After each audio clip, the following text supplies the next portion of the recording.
नमस्कार विद्यार्थी मित्रांनो, ज्ञान कस्तुरी मॅथ्स क्लासेस मध्ये आपले खूप खूप स्वागत आहे। आज आपण बघणार आहोत 10वी बोर्डच्या पेपरमध्ये महत्त्वाचा असा जो टॉपिक आहे। आपण जे रेग्युलर ऑफलाइन बॅच आहेत त्या ऑफलाइन बॅच मध्ये जो पार्ट घेतो आहोत त्याचाच पुढे कंटिन्यू पार्ट करणार आहोत। आज जर बघायला गेलात तर तुम्ही आपल्या महाराष्ट्रामध्ये भरपूर पावसाचं वातावरण आहे, सोबतच मराठवाड्यातील सर्व जिल्ह्यांना रेड अलर्ट देण्यात आलेला आहे। त्यामुळे काही कारणामुळे नैसर्गिक आपत्तीमुळे आज आपला क्लास झालेला नाही, तसेच आज संध्याकाळच्या बॅचेसचे पण झालेले नाहीत क्लास। उद्या पण काही शक्यता सांगता येत नाही, त्यामुळे आपला अभ्यास राहायला नको आहे, आपला अभ्यास पाठीमागे व्हायला पडायला नको आहे। त्यामुळे आपण तुम्हाला कशा पद्धतीने हे घरी अवेलेबल करून देता येईल, अभ्यास आपण घरी पण करू शकतो। त्यामुळे हे लेक्चर आपण या ठिकाणी घेण्यात येत आहे। तर यामध्ये आपल्याला हे लक्षात घ्यायचं की आपण जे रेग्युलर बॅचेस मध्ये आपण बघितलेलं आहे अगदी त्याच्याच पुढचा पार्ट आपण या ठिकाणी कंटिन्यू करणार आहोत। तर सर्कल या टॉपिकला आपण सुरुवात केलेली आहे। सर्कल या टॉपिकचं वेटेज आपल्याला माहिती आहे, इम्पॉर्टंट टॉपिक आहे, 12 मार्क्ससाठी एक्झाम मध्ये विचारला जातो, त्यामुळे महत्त्वाचा असा टॉपिक आहे। एक्झामचं जर टाइम पिरियड बघितलं आपण तर अगदी जवळ आलेले आहेत एक्झाम, दिवाळी अगदी महिनाभरावर राहिलेली आहे आणि त्याच्यानंतर आपले काही दिवस शिल्लक आहेत, म्हणजे परीक्षा बघितलं तर अगदी कमी दिवसावर येऊन ठेपलेली आहे। त्यामुळे आपल्याला आवश्यक आहे ते म्हणजे अभ्यास कंटिन्यू ठेवणं गरजेचं आहे।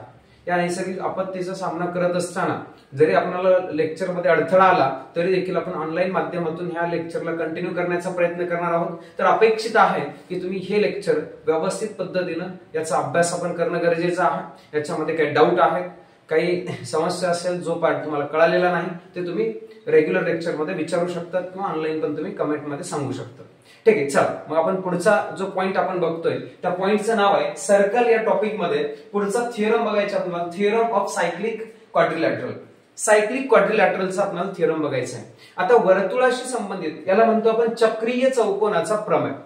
मग चक्रीय चौकोन म्हणजे काय, ज्याला म्हणतो आपण cyclic quadrilateral. Cyclic quadrilateral, cyclic याचा अर्थ आपल्याला लक्षात येतो की सायक्लिक क्वाड्रिलॅटरल याचा अर्थ एखाद्या सर्कलवर आपल्याला माहिती आहे सर्कल म्हणजे या सर्कलवर इन्फायनाइट नंबर ऑफ काय असणार आहेत, पॉइंट्स असणार आहेत। या इन्फायनाइट नंबर ऑफ पॉइंट्स पैकी कुठलेही एनी 4 पॉइंट्स जॉईंट करून जर एखादा क्वाड्रिलॅटरल तयार होत असेल, चौकोन तयार होत असेल, तर त्या चौकोनाला आपण म्हणत असतो, कोणता चौकोन आहे हा, चक्रीय चौकोन आहे। चक्रीय चौकोन म्हणजेच काय, ज्या चौकोनाचे चारही बिंदू किंवा वर्टेक्स पॉइंट शिरोबिंदू हे वर्तुळावरील बिंदू असतील तर त्याला म्हणतोय आपण चक्रीय चौकोन, सायक्लिक क्वाड्रिलॅटरल आपण त्याला म्हणतो।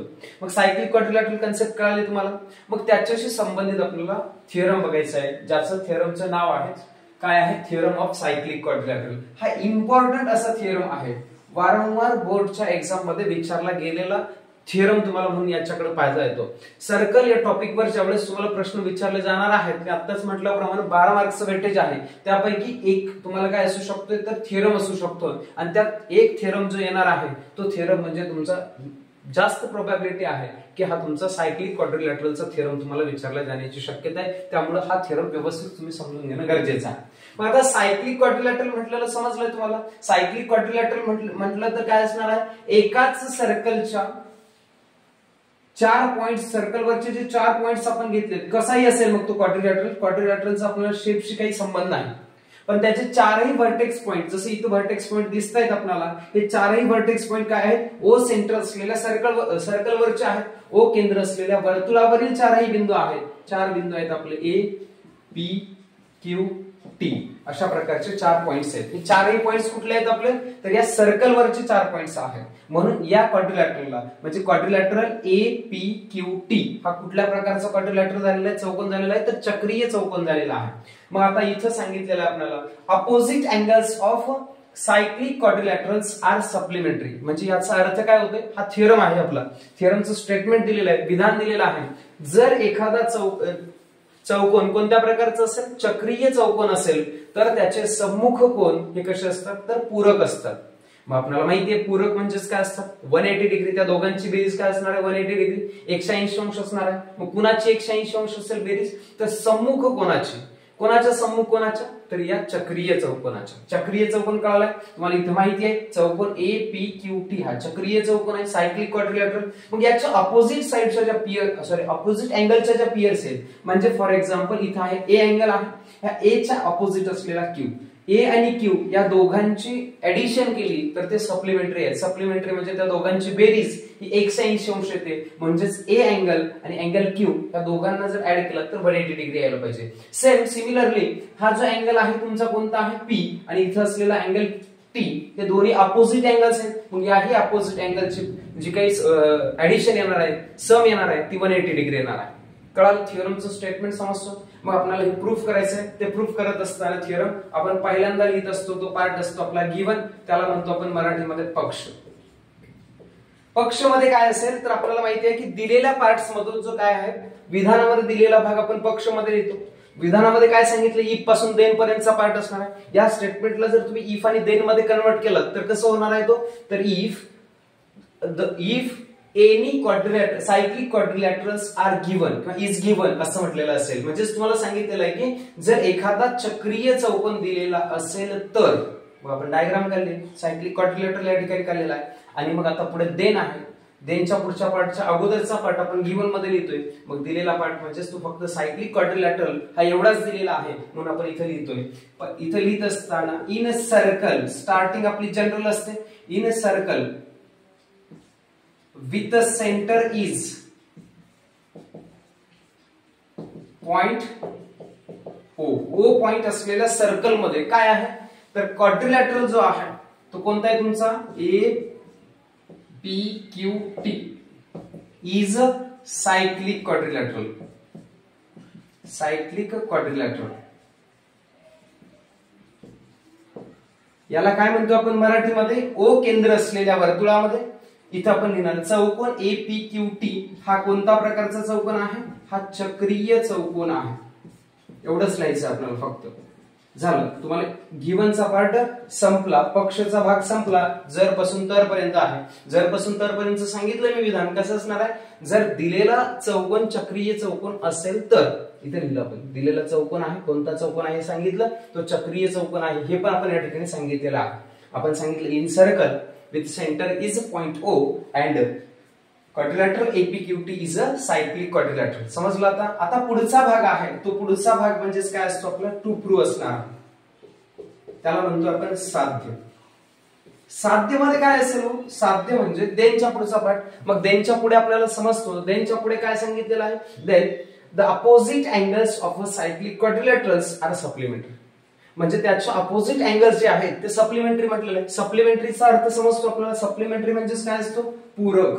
पूरक म्हणजेच त्या दोघांची बेरीज किती यायला पाहिजे, 180. मग कुणाचे, अपोजिट अँगलचे. अपोजिट अँगलची पेअर लिहा.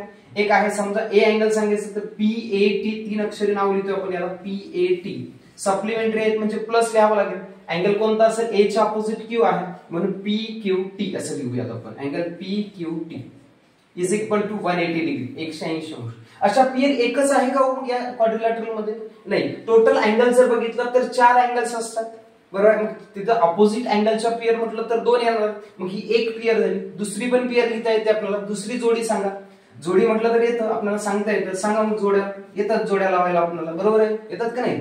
सांगा मग जोड्या इथल्या सांगा अँगलच्या काय असतील अँगल. मग A आणि Q लिहिलाय, आता T आणि P असणार आहे म्हणजेच APQ. या APQ या अँगलची अपोजिट पियर आहे ATQ. ATQ या दोघांची बेरीज येणार आहे आपली किती हो, 180. म्हणजे हे आपल्याला सिद्ध करायचं, साध्य आहे. या ठिकाणी हा थिअरम महत्वाचा तर आहेच पण सोपा पण आहे. सोपा आहे त्यामुळे इथं तुम्हाला कन्स्ट्रक्शन पण करण्याची गरज नाही, रचना करण्याची आवश्यकता नाही, डायरेक्ट आपण सोडवू शकतोय. आणि म्हणून आपण लिहितोय पुढचा भाग असेल आपला कोणता, सिद्धता. त्याला म्हणतो आपण टू प्रूफ असणार आहे फक्त. इथे काय असेल आपला भाग पुढचा प्रूफ असेल. मग प्रूफ मध्ये काय असेल तर आपण थोडक्यात आपण बघूयात. थोडक्यात बघायचं म्हणजे तुम्हाला इथं जर ज्यावेळेस वर्तुळ असेल, बरोबर आहे, सर्कल असेल तर सर्कलशी संबंधित इथं जे काही अँगल्स दिसतात, तुम्हाला अँगलचं मेजर काढायचं की नाही. मग अँगलचं मेजर काढत असताना सर्कल मध्ये आपण याच्या पाठीमागची पार्श्वभूमी तुम्हाला माहिती पाहिजे. तो म्हणजे आपण बघितलेला आहे तो थिअरम आहे आपला, आठवत असेल तर बघा तुम्हाला, इन्स्क्राइब्ड अँगल थिअरम. काय आहे इथे लिहितो मी, inscribed angle theorem. Inscribed angle theorem का बरं आपण सांगतो इथं, तर इन्स्क्राइब्ड अँगल थिअरम आपल्याला सांगतोय की अँगल जो आहे इन्स्क्राइब्ड अँगल, त्या इन्स्क्राइब्ड अँगलचं मेजर त्याने इंटरसेप्टेड केलेल्या आर्कच्या अर्ध असतं. मग आपल्याला इथं तुम्हाला मेजर अँगलचं दाखवायचे, प्रूफ करायचे. भले तुम्हाला दोघांची बेरीज आपल्याला माहिती नाही, पण एका अँगलचं मेजर सांगता येतं. फॉर एक्झाम्पल इथे अँगल आहे अँगल PAT, याचं मेजर किती असेल बरं, आपल्याला पहिलं स्टेटमेंट पहिल्यांदा प्रूफ करूयात, आपण सिद्ध करूयात. मग अँगल PATचं मेजर ज्यावेळेस आपल्याला काढायचंय त्यावेळेस तुम्ही या वर्तुळामध्ये बघितलं, या सर्कल मध्ये बघितलं तर लक्षात येतं अँगल PAT कुठे आहे, तो इथं आहे अँगल PAT. अँगल PAT हा अँगल कोणत्या प्रकारचा आहे, प्रकार समजला गरजेचं आहे, कारण वर्तुळामध्ये आपल्याला प्रकार शिकलोय. त्याला म्हणतो आपण इन्स्क्राइब्ड अँगल, त्याचंच नाव आहे दुसरं अंतर्लिखित कोन आहे. बरोबर आहे, अंतर्लिखित कोन. अंतर्लिखित कोन म्हणजेच आपल्याला माहिती आहे, अंतर्लिखित कोन म्हणजे त्या अंतर्लिखित केलेल्या कोनाचं माप जे आहे त्याने इंटरसेप्टेड अंतरखंडित केलेल्या कंसाच्या निम्म असतो. मग यानं अंतरखंडित केलेला कंस कोणता आहे, TQP किंवा PQT हा आर्क इंटरसेप्टेड केलेला आर्क म्हणतो मी, अँगल नाही. आर्क वेगळे आहेत आणि तुम्हाला अँगल वेगळे आहेत. मी म्हणतोय अँगल PATचं मेजर हे कशाच्या हाफ असेल, half of measure of arc असेल. माप कंस कोणता आहे, PQT. बरोबर आहे. म्हणजेच एखाद्या कोनाचं माप वर्तुळामध्ये सांगत असताना जर तो इन्स्क्राइब्ड अँगल असेल, अंतर्लिखित कोन असेल, तर त्या अंतर्लिखित कोनाचं माप किती असतं, कंसाच्या मापाच्या निम्मे असतं. मग ते इथं आपल्याला एकाच माप सांगता येतं याचं. सेम तुम्ही दुसऱ्याचं पण माप सांगू शकता आणि तेच आपल्याला लिहायचं इथं. मग त्याच्यानंतर आपण पुढचा पार्ट करूयात. म्हणजे पहिल्यांदा ह्या अँगलला इंटरसेप्टेड केलेला आर्क सांगा. म्हणजेच या PATचं मेजर आपल्याला काढायचं पहिल्यांदा, तेच येणार आहे पण इथं लिहायचं आपल्याला, ते लिहिणं गरजेचं आहे. म्हणून सुरुवात आपण जनरल स्टार्टिंग करतोय. In a circle with centre is point O. In a circle with centre is point O आहे. O पॉइंट असलेल्या आपण सर्कलचा विचार करतोय, त्या सर्कल मध्ये सांगतोय केंद्र O असलेल्या वर्तुळामध्ये, केंद्र O असलेल्या वर्तुळामध्ये काय आहे O, केंद्र O असलेल्या वर्तुळामध्ये, तर आपल्याला असं लक्षात येतंय की कोणाचं माप सांगायचे. म्हणून आपण सुरुवातीला लिहिणार आर्क PQT इन्स्क्राइब्ड अँगल, किंवा असं सांगू शकतो आपण आर्क कोणता आहे तुमचा PQT. या आर्क PQT न इन्स्क्राइब्ड अँगल बाय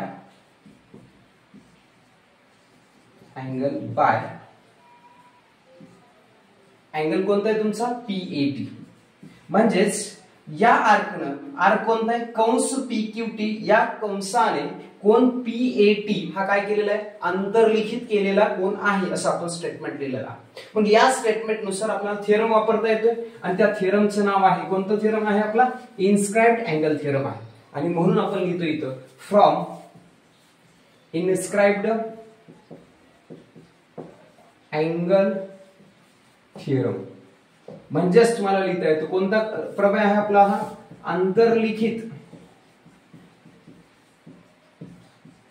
कोनाच्या प्रमेयानुसार. मग आपल्याला प्रमेय माहिती आहे, आताच मी सांगितलंय, इथं डिस्क्राइब केलेलं आहे आपण, आणि त्यानुसार या प्रमेयानुसार आपल्याला लिहिता येतं कोणता कोण आहे. आता इथं कोण PAT, measure of angle PAT, कोण PAT बरोबर याचं माप किती असेल, माप कंस असेल, मेजर ऑफ आर्क असेल कोणाचा, PATचं माप या PQTच्या आर्क एवढं असणार आहे. इथं हाफ ऑफ 1/2 इंटू असणार आहे half of measure of arc काय असेल PQT. इक्वेशन नंबर फर्स्ट याचं रिझन आपण लिहिलेलं आहे ऑलरेडी. मग आता पुढे लिहायचं आपल्याला, पुढे काय लिहायचं, याच वर्तुळामध्ये दुसऱ्या कोणाचा, या कोणाचा संबंध झाला की आपला. आता याच्या सोबत असलेला PQT या कोणाचं माप काढायचं आहे. मग या PQT कोणाचं माप काढत असताना लिहिणार कोण PQT या कोणा कंस, कोणता कंस अंतरखंडित केलेला आहे, PQT या कोणानं कंस PAT अंतरखंडित केलेला आहे, PAT अंतरखंडित केलेला आहे,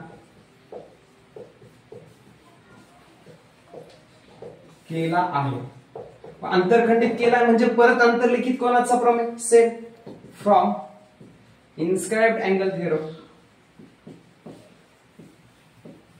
angle theorem. Inscribed angle theorem म्हणजेच काय असेल, सेम त्या अँगलचं मेजर लिहिता येतं. Angle P Q T, angle P Q T. कोण पी क्यू टी बरोबर half of measure of arc असेल, मापकंस असेल. कोणता असेल मापकंस? आता यानं इन्स्क्राइब केलेला आर्क याच्या पुढचा म्हणजे पी ए टी हा आर्क आहे.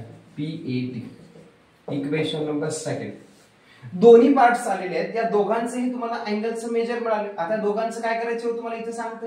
जे सिद्ध करायचं आणायचं आपल्याला बेरीज, म्हणजे या दोघांची काय करावं लागेल बोला, बेरीजच करावं लागेल. म्हणून आपण या दोघांची बेरीज करूयात. मग add equation first and second. समीकरण 1 व 2 ची बेरीज करून मग करा बेरीज. कोण आहे पी ए टी अधिक कोण आहे पी क्यू टी बरोबर त्या दोघांमधला जर पार्ट आपण लिहिला 1/2 मेजर ऑफ आर्क आहे. पहिल्यांदा वरचा पी क्यू टी लिहिला प्लस पुढचा भाग आहे 1/2 सेकंड इक्वेशनचा मेजर ऑफ आर्क असेल हा पण किती असेल पी ए टी असेल. या दोघांमध्ये बघितलं इथं दोन टर्म्स आहेत, ही पहिली टर्म ही दुसरी टर्म. दोन टर्म्स मध्ये दोन पदांमध्ये इथं पण 1/2 आहे, इथं पण 1/2 आहे. 1/2 दोघांमध्ये कॉमन आहे म्हणून कॉमन काढू शकतो. दुसरा पार्ट इथं जो प्रूफ करायचा आपल्याला तो म्हणजे दोन्ही लेफ्ट साइडचा पार्ट आलाय आलेला आहे. मग याला काय डिस्टर्ब करायची गरज नाही, शेवटपर्यंत हाच राहील. म्हणून इथं आता इक्वल टू ला equal to as it is या दोघांमधून 1/2 आपण कॉमन काढलेला आहे. मग पुढे असेल ब्रॅकेट मध्ये आपण मेजर ऑफ आर्क लिहिला. आपण इथं काय राहिलं पी क्यू टी प्लस 1 झालं. याच्यातलं 1/2 बाजूला काढलंय म्हणजे ब्रॅकेट मध्ये हा एवढाच पार्ट राहिला. यातलं पण 1/2 आपण इथे कॉमन काढलंय बरोबर आहे, सामायिक काढलेलं आहे. मग इथं काय राहिलंय 1/2 बाहेर निघालाय म्हणजे उरलेला भाग म्हणजेच काय असेल मेजर ऑफ आर्क असेल, तो असेल पी ए टी. हा झाला तुमचा ब्रॅकेट क्लोज. आता पुढे काय कळतं हे 1/2 ऍज इट इज. आता या दोघांचा विचार करूयात. हा पी क्यू टी आहे बघा, पी क्यू टी कुठे आहे बघा इथं आहे पी क्यू टी. आपल्याला लक्षात येतं, मी थोडं तुम्हाला हायलाइट करून दाखवतो बघा पी क्यू टी इथपर्यंतचा आर्क आहे बरोबर आहे. पुढे काय सांगितलं पी ए टी. चला पी ए टी, पी पासून ए पासून टी कडेचा म्हणजे काय होतो कम्प्लीट सर्कलचाच पार्ट होतोय की.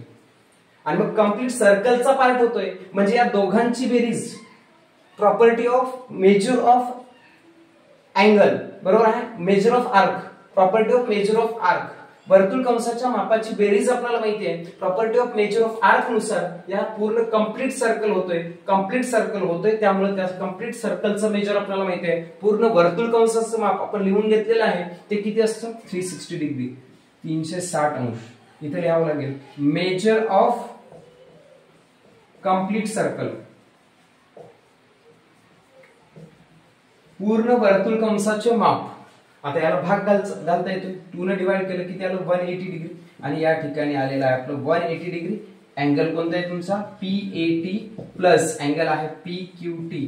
आणि इथं आपलं एक पार्ट क्लिअरली काय झालेला आहे प्रूफ झालेला आहे, सिद्ध झालेला आहे. म्हणजे कोण P Q T P A T plus कोण काय आहे तुमचा P Q T is equal to 180 degree. या दोन्ही कोणांच्या मापांची बेरीज हे 180 अंश येते. हे दोन कोण कोणते कोण आहेत तर या दिलेल्या चक्रीय चौकोनाचे या सायक्लिक क्वाड्रिलॅटरलचे ऑपोजिट अँगल्स.